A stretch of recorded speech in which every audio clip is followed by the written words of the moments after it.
नमस्कार, आपका बहुत बहुत स्वागत है। मैं हूं आपके साथ वर्षा शर्मा और रुक करेंगे मध्य प्रदेश की खबरों की ओर। शासकीय सांदीपनि विद्यालय में विकास की दिशा में एक महत्वपूर्ण कदम उठाया गया। बता दें कि विद्यालय के नवनिर्मित भवन का शुभारंभ किया गया। इस अवसर पर क्षेत्र में संचालित विभिन्न विकास कार्यों का लोकार्पण किया गया, जिसमें सीएम मोहन यादव ने शिरकत की। इस दौरान उन्होंने क्या कुछ कहा है, आइए आपको सुनवाते हैं।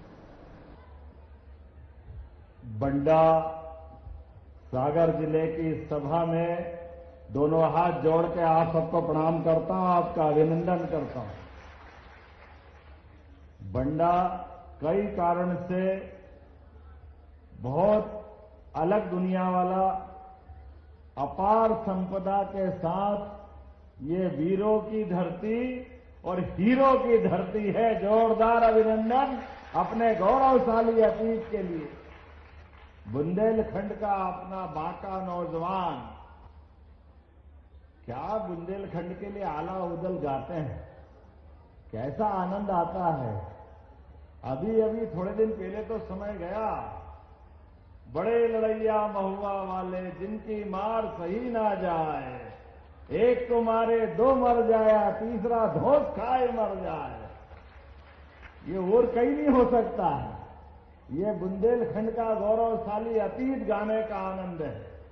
जब मैं आपसे बात कर रहा हूं तो अंबार मैया, हरसिद्धि मैया, टिकोरी टोरिया माता, चौसठ योगिनी की भवानी माता, सभी मैयाओं की जय बोले, माताओं की।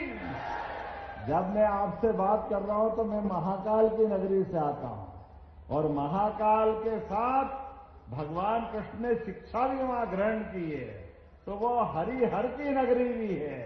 और हरिहर के माध्यम से इसी कार्तिक मास के साथ जो आनंद जुड़ा है, भगवान अपना सारा भार हरि अर्थात हर हरि को देते हैं। तो देवोत्थान एकादशी के बाद नए प्रकार से संसार की सृष्टि की रचना होती है। मेरे साथ बोलिए, महाकाल महाराज की, गोपाल कृष्ण भगवान की। हमारे लिए मंच का इतना भरा पूरा आनंददायक वातावरण और उससे बढ़कर आपके चेहरों की चमक बता रही है कि आप अपने इस कार्यक्रम की सफलता के लिए कितने लालायित थे। जोरदार अभिनंदन पूरे मंच के लिए करें। और सच में आपको देखकर तो मेरी सारी थकान दूर हो गई। ऐसा लग रहा कि ये सागर आज जन समुद्र बन गया है। आपकी जन समुद्र रूपी मेदनी का दर्शन हो रहा है। जिधर से देखो उधर से एक एक करके हर एक जगह से मुंडी मुंडी नजर आ रही है। मुझे ऐसा लग रहा है कि आज हमारी अपनी परीक्षा भी है, बोलने वालों की भी और सुनने वालों की भी। तो ऐसा लग रहा 2-4 लाइट क्यों जला रहा हूं। जलाना तो सब टार्च निकालो अपने अपने पास की मोबाइल की, और सारे लोग टार्च जला करके, भले ही 8 साल बाद मुख्यमंत्री आए लेकिन हर साल आते रहे, इसका संकल्प भी लो। अपने सब टार्च जला कर, जहां जिसके पास मोबाइल है हर एक जगह से टार्च आप भी निकालो। मंच वाले कोई पीछे थोड़ी देंगे।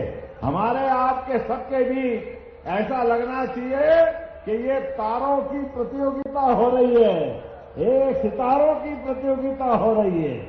यह स्वर्ग का दरबार भी आभा देगा इंद्रासन के लिए।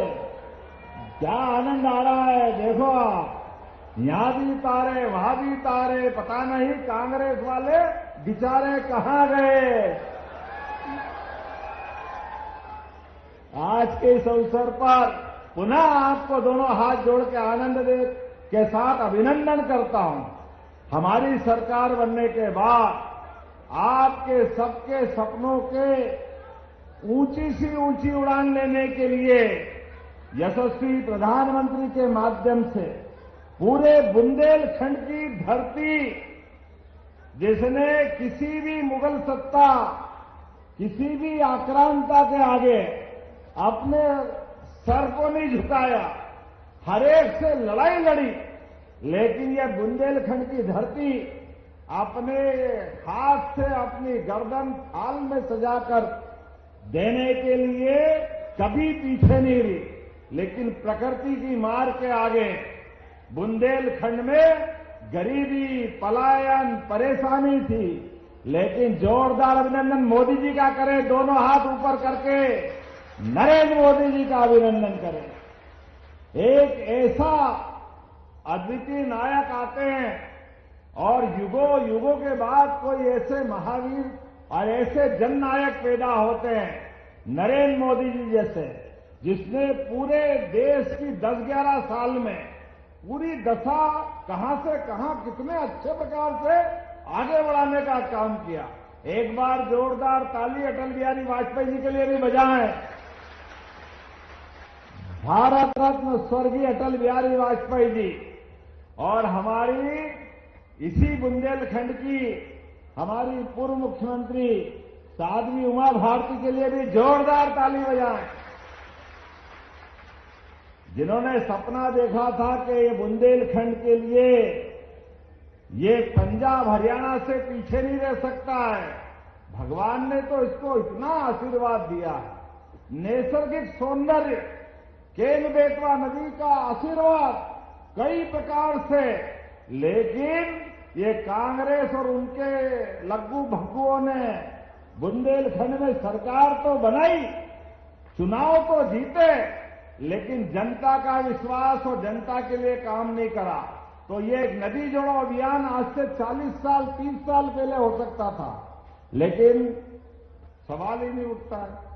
कानून लेके बैठ गए, कहां से जुड़ जाएगी, कैसे जुड़ जाएगी, संभव ही नहीं है। अरे कांग्रेसियों, आंखें हो तो देख लेना, केन बेतवा का काम चालू हो रहा है। जोरदार मोदी जी के लिए अभिनंदन। नदी से नदी जोड़ने में क्या आपत्ति है? एक नदी में बाढ़ आ रही और दूसरी नदी सूखी पड़ी, दोनों में एक नहर बना करके पानी का बंटवारा कर दो, तो बुंदेलखंड यूपी वाला भी और मध्य प्रदेश वाला भी एक एक खेत तक। हमने भागीरथ नहीं देखा, गंगा को गंगोत्री से आते तो देखा है, लेकिन गंगा की गंगोत्री गरीब आदमी के खेत में पहुंचे तो वो भागीरथ राजा समान बन जाता है। ये समस्या तो ऐसे ही हल होने वाली, लेकिन बड़े दुर्भाग्य के साथ कहना पड़ेगा, हमारे लिए ये भाजपा का खिलता कमल फैले हुए कीचड़ में जनता की मुस्कुराहट लाने के लिए है। इसीलिए तो अब तुम कुछ भी कहो, वो पप्पू रोज बिहार में चुनाव चल रहा, वो पचमढ़ी में छुट्टी मना रहा है। क्या आदमी है, चुनाव के पहले ही हार मान ली और पता नहीं किस मिट्टी का बना है। हमने तो मुहावरा ही सुना था कि कोई के ऐसे पांव पड़ते कि किसी का भी भट्टा बिठा देता है। अच्छे खासे व्यक्ति की बारह किसी के साथ जुड़ने से बच जाती। अखिलेश के साथ जुड़े तो यूपी में बट्टा ढार होगा अखिलेश कांग्रेस वालों के साथ जाने से। अभी उसके पहले महाराष्ट्र में जुटे तो महाराष्ट्र वालों के बैंड बजा दिए।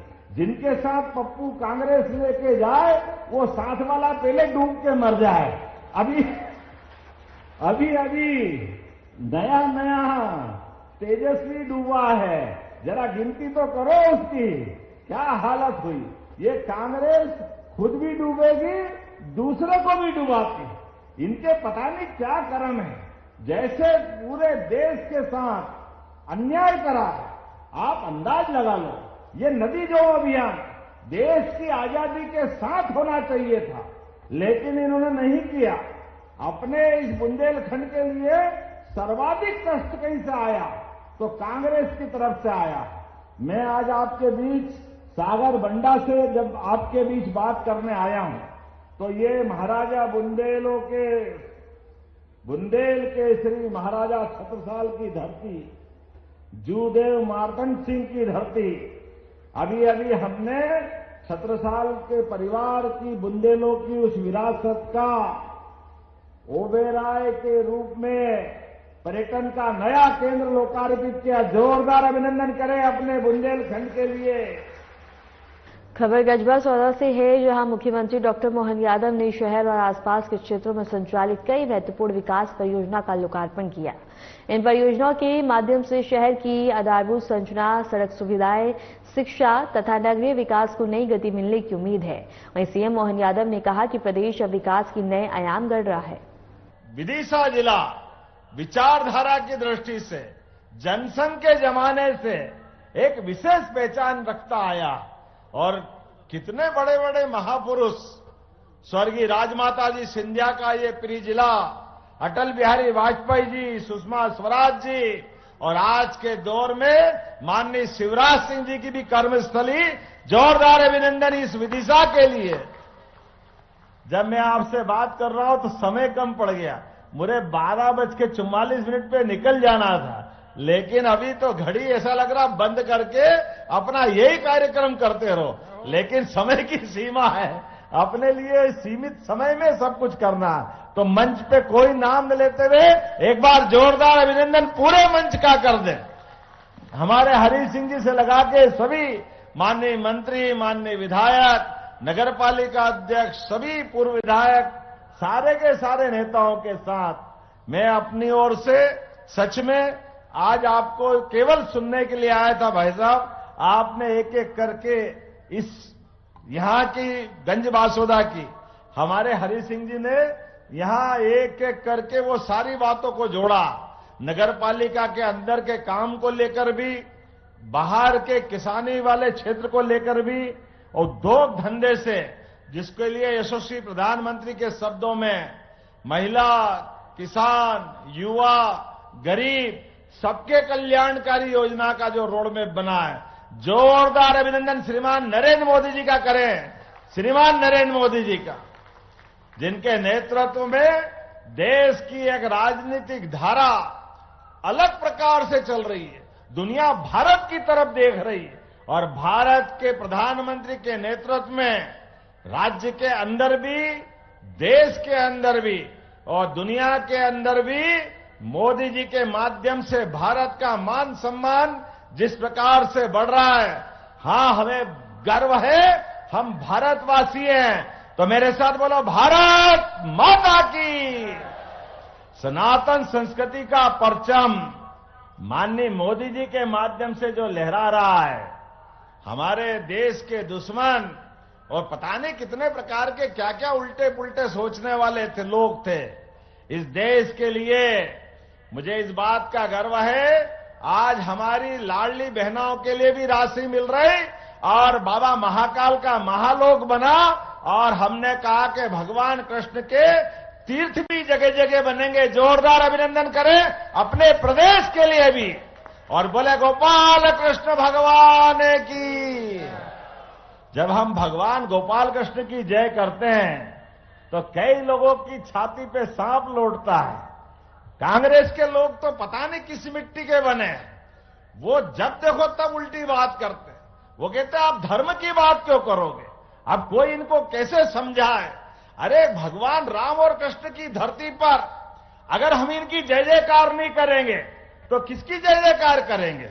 हमारे लिए तो सनातन संस्कृति के माध्यम से सर्वे भवन्तु सुखिनः, सर्वे सन्तु निरामया, हम तो सबके कल्याण की बात करने वाले लोग हैं।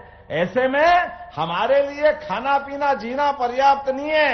हम इस वसुदेव कुटुंबकम की धरा पर प्रकृति मात्र से भी प्रेम करते हैं, सबको लेके चलने का संकल्प, इसलिए वसुदेव कुटुंबकम की बात करते हैं। और आपने कितनी अच्छी बात कही, इस नगरी को ही वसुदेव से जोड़ दिया। जोरदार अभिनंदन करें हमारे अपने इस पवित्र भाव के लिए।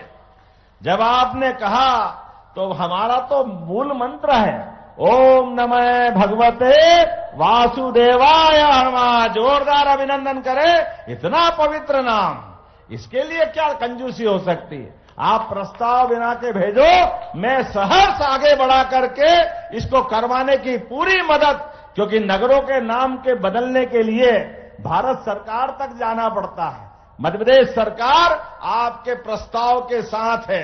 एक नहीं, ऐसी जितनी सारी बातें कही। वैसे तो आपने जो मंजूरी मिली है, हरि सिंह जी भी कंजूस आदमी है, बाप रे बाप, कितने काम कराए आपने अभी तक। 150 बेड का हॉस्पिटल का लोकार्पण, जोरदार अभिनंदन करें। 32 करोड़ की लागत से और 150 करोड़ के काम, 64 करोड़ 29 लाख 26 काम, इसका आज लोकार्पण हुआ। जोरदार अभिनंदन करें। ये कामों की सूची बहुत बड़ी, लेकिन आज पढ़ने के बजाय जमांधर नदी पर ब्रिज, 11 गांवों में नल जल योजना, 4 केवी के उपकेंद्र, गंजबासौदा में 40 बंदियों के लिए जेल बैरक, 32 करोड़ का हॉस्पिटल, 13 करोड़ की विविध प्रकार के मार्गों का लोकार्पण और उसी के साथ साथ लगभग 85 करोड़ के 28 कामों का दोबारा भूमि पूजन भी कराया। 150 करोड़ तो बगल में ले ली और बाकी फिर तैयार। कोई बात नहीं, जोरदार अभिनंदन करो हमारे लिए विकास के मामले में। माननीय भाई साहब ने इस व्यवस्था को बना करके कांग्रेसी सिस्टम के लिए, गया जमाना कांग्रेसियों का 2002-03 तक इस प्रदेश के अंदर ये बिजली दिन में जल रही है, रात में नहीं मिलती थी। यहां पर ये मध्य प्रदेश के हाल थे। सड़कों के अंदर गड्ढे है कि सड़क पता नहीं चलता था। खेत खेत में पानी का तो सोच नहीं सकते थे। लेकिन समय बदला है।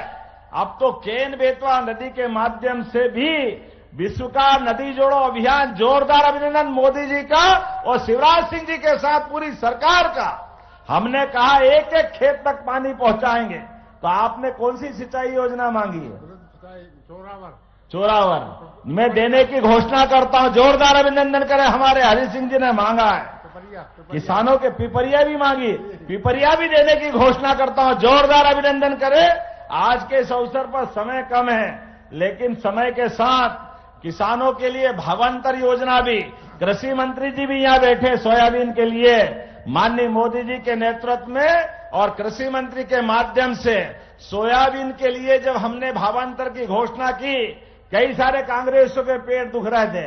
कहां से दे दो, कैसे दे दोगे? चिंता मत करो, 5328 मिलना मतलब मिलना। जोरदार अभिनंदन माननीय शिवराज सिंह जी के लिए भी और अपनी सरकार के लिए भी। सारा भावांतर का पैसा किसानों के माध्यम से, एक एक किसान ने जिसने भी पंजीयन कराया सबको पैसा मिल रहा है। अब तो लगातार अभी 5328 है, आने वाले समय में 500 बढ़ते बढ़ते जो कहा है माननीय मोदी जी के नेतृत्व में केंद्र सरकार भी वो करेगी, हमारी सरकार भी करेगी। आप बताओ 2585 एमएसपी गेहूं का है और इसलिए गेहूं भी डंके की चोट खरीदेंगे और 2600 रुपए क्विंटल खरीदेंगे। जोरदार अभिनंदन करो अपने सारे किसानों के लिए। केंद्रीय मंत्री शिवराज सिंह चौहान ने बसौदा में आदरणीय मुख्यमंत्री मोहन यादव का स्वागत किया। उन्होंने कहा कि बसौदा उनकी कर्मभूमि है और कांग्रेस सरकार के समय उन्होंने यहां कई आंदोलन और भूख हड़तालें की थी। और शिवराज सिंह चौहान ने जनता की ओर से मुख्यमंत्री का हार्दिक अभिनंदन किया और कार्यक्रम में तालियों की गड़गड़ाहट के बीच स्वागत किया गया।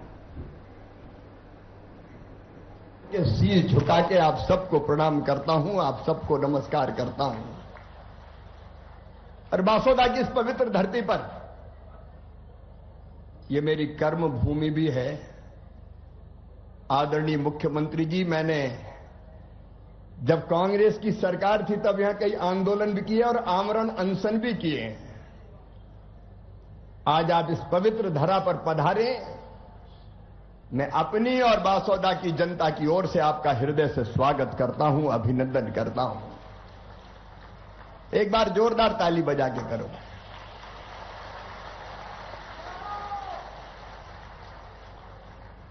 बरसों से मेरा संबंध गंजबासौदा से है और लगता है इस जन्म का नहीं, जन्म जन्म का साथ है। लगता है अगली बार भी यही जन्म ले लें। बासौदा की जनता अद्भुत प्रेम देती है। ये सांसों में भी बसती है और ये हृदय में भी बसती है। और पहले सांसद के रूप में तो पहले लड़ाई भड़ाई करते रहे क्योंकि कांग्रेस की सरकार थी। एक बार पता होगा जब पुल टूट गया था तो कितने दिन तक आमरण अनशन पर बैठना पड़ा था, याद है कि नहीं? क्योंकि एक पुल और एक सड़क के लिए तरसते थे। लेकिन मुझे कहते हुए गर्व है, जब भारतीय जनता पार्टी की सरकार आई तो विकास का एक नया अध्याय यहां प्रारंभ हुआ। बांध, सगड़ बांध, बगर्रू हो, टैम हो, कोटा बैराज हो,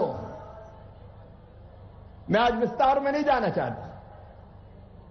एक नहीं, कई सिंचाई की योजनाओं पर काम हुआ। बांसवाड़ा में अस्पताल बनकर तैयार है। कृषि महाविद्यालय खोला गया और सीएम राइज स्कूल की भी शानदार भवन बनकर लगभग तैयार है बच्चों के लिए। खबर भोपाल से है, जहां जमीयत उलमा हिंद के राष्ट्रीय अध्यक्ष के हालिया बयान ने मध्य प्रदेश की राजनीति में नए सिरे से गर्माहट ला दी है। प्रदेश के चिकित्सा शिक्षा मंत्री विश्वास सारंग ने मदनी पर कड़ा हमला बोला और कहा कि उनके बयान को बेतुका और देश की व्यवस्था पर आवश्यक सवाल उठाने वाला बताया है। और मंत्री सारंग ने कहा कि मदनी जैसे लोग देशद्रोही प्रवृत्ति के होते हैं, ऐसे लोग देश की व्यवस्था पर प्रश्न चिन्ह नहीं लगा सकते। उन्होंने आरोप लगाया कि स्वतंत्रता के बाद कांग्रेस और विपक्षी पार्टियों ने तुष्टीकरण और मुस्लिम परिस्थिति की राजनीति को बढ़ावा दिया और मदनी उसी राजनीति को आगे बढ़ा रहे हैं। इस देश की व्यवस्था पर प्रश्न चिन्ह नहीं लगा सकते। तुष्टीकरण की राजनीति, मुस्लिम परस्ती की राजनीति करना, ये इस देश में आजादी के बाद कांग्रेस और विपक्षी नेताओं ने आगे बढ़ाया था। मुझे आश्चर्य होता है कि ऐसे संवेदनशील मुद्दे पर भी इस तरह की बयानबाजी करना और जो व्यक्ति सीधे सीधे आतंकवाद से जुड़ा हुआ है उसको संरक्षण देने की बात करना, उसका उदाहरण प्रस्तुत करना। मदनी भूल रहे हो इस देश के इतिहास को। इस देश के इतिहास में वो गौरवशाली मुस्लिम चेहरे भी हैं जिनको इस देश में आगे बढ़ाया गया है। अब्दुल कलाम साहब इस देश के राष्ट्रपति बने, मिसाइल मैन के रूप में वो स्थापित हुए। उनकी जाति और धर्म को देखकर विभेद नहीं किया गया, पर मदनी जैसे नेता अपनी राजनीतिक रसूख को कायम करने के लिए तुष्टीकरण की राजनीति को आगे बढ़ाते हैं। ये बर्दाश्त नहीं किया जाएगा। मैं तो मांग करता हूं कि मदनी के इस बयान के बाद उसकी भी पूरी जांच होनी चाहिए। वो भी कहीं ना कहीं आतंकवाद और देशद्रोह से जुड़ा हुआ है। खबर भोपाल से है, जहां आईएएस नियाज खान ने सोशल मीडिया पर मुसलमानों की शिक्षा और कट्टरता को लेकर एक पोस्ट शेयर किया। उन्होंने लिखा कि जिसने शिक्षा प्राप्त की है वो लंदन का मेयर बना और जिसने कट्टरता की शिक्षा ली है वह मैकेनिक बना है। उनके इस पोस्ट ने सोशल मीडिया पर चर्चा और प्रतिक्रिया का विषय बन गया है। खबर मंडला से है, जहां पहुंचे राष्ट्रीय हिंदू परिषद के अध्यक्ष डॉक्टर प्रवीण तोगड़िया ने हिंदुओं को 3 बच्चे पैदा करने की सलाह दी और कहा कि वे राष्ट्रीय स्वयंसेवक संघ प्रमुख मोहन भागवत का सम्मान करते हैं और उनके पीछे चलेंगे। डॉक्टर तोगड़िया ने अपने संबोधन में कहा कि यदि तीसरे बच्चे की फीस में कोई परेशानी आती है तो उनकी संस्था पूरी सहायता करेगी। उन्होंने कहा कि हिंदू राष्ट्र बनाने में केवल आरएसएस प्रमुख मोहन भागवत की सक्षम है और वो खुद ही सब कुछ करा लेंगे।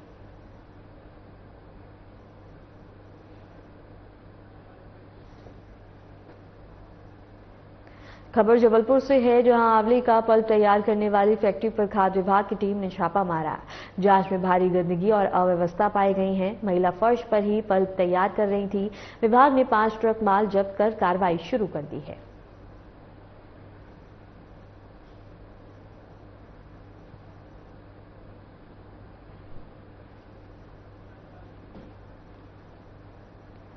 बुरहानपुर के लालबाग रोड स्थित हकीमी अस्पताल पर गंभीर लापरवाही के आरोपों का दायरा लगातार बढ़ता जा रहा है।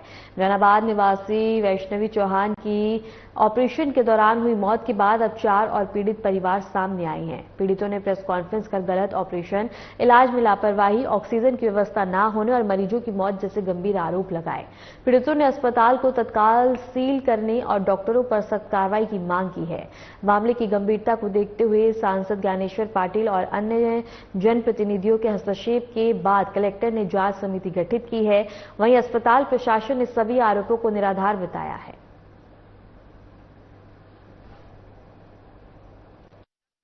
देखिए, आज हमने जो हमारे परिवार ने, पीड़ित परिवार ने प्रेस वार्ता रखी थी, उसका रीजन ये था कि इलेक्ट्रॉनिक मीडिया, प्रिंट मीडिया के माध्यम से कई पीड़ित परिवार है जो हमें संपर्क कर रहे हैं, दूरभाष के माध्यम से या किसी और अन्य बंधुओं के माध्यम से हमें फोन लगा रहे हैं, बात कर रहे हैं कि हमारे साथ भी हकीमी हॉस्पिटल के संचालक द्वारा, रेहाना बोहरा द्वारा और मुफद्दल बोहरा द्वारा ऐसे अत्याचार किए गए। ऑपरेशन के दौरान वहां ना जाने कितने कितने लोग शांत हो चुके हैं।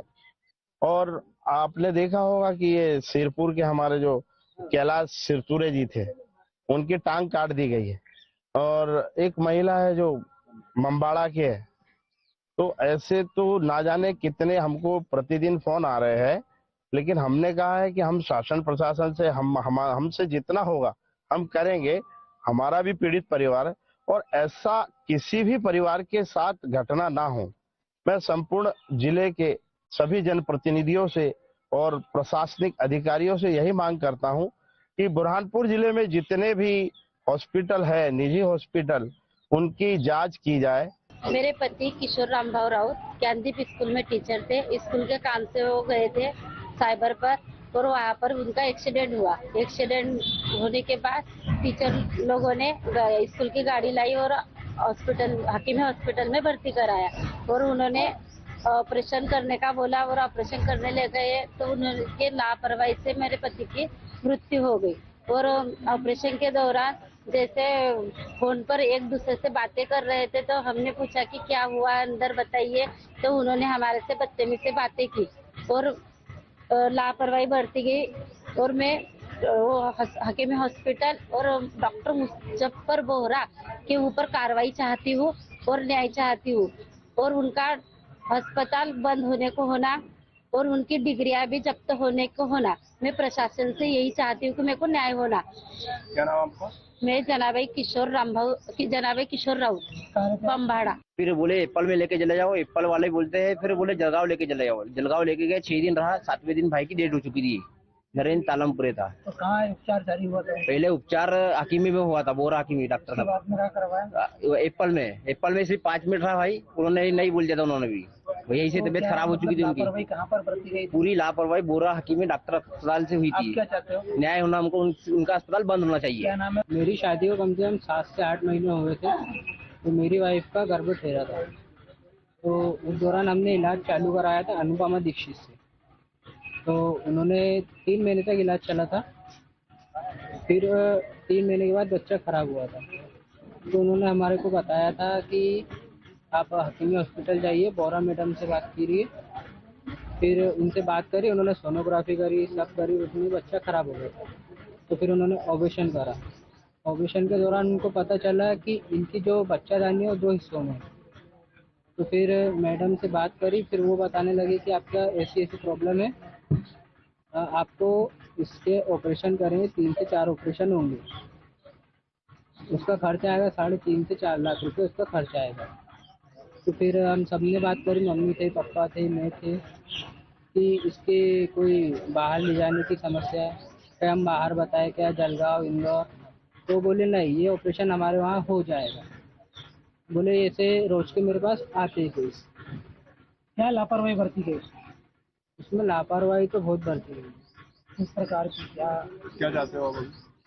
उसमें लापरवाही बरती गई है कि यानी हमने सोमवार के दिन उसको ले गए थे, उन्होंने बुलाया, एक दिन पहले बुलाया, उन्होंने सोनोग्राफी करी, खून पेशाब की जांच करी, सब करा, सब रिपोर्ट नॉर्मल थी।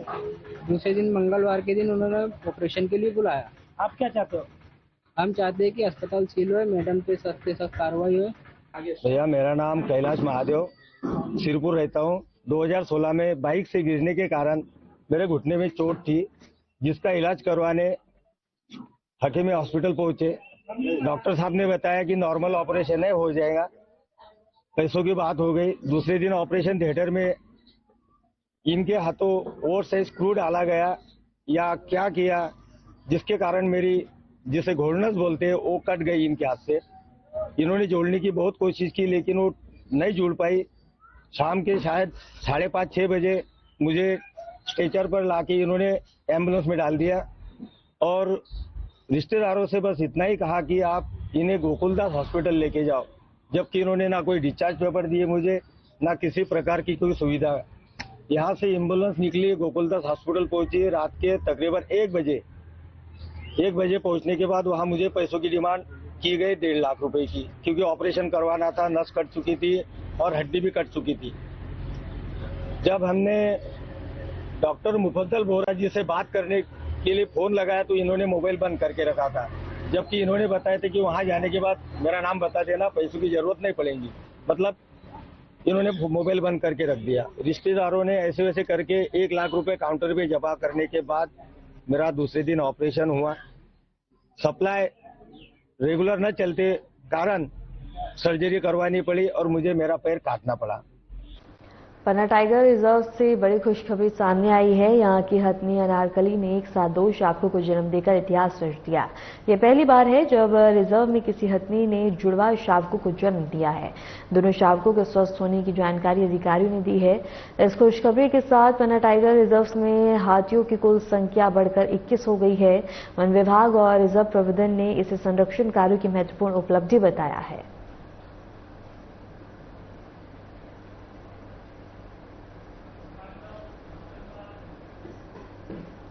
फिलहाल के लिए मध्य प्रदेश की खबरों में इतना ही। नमस्कार।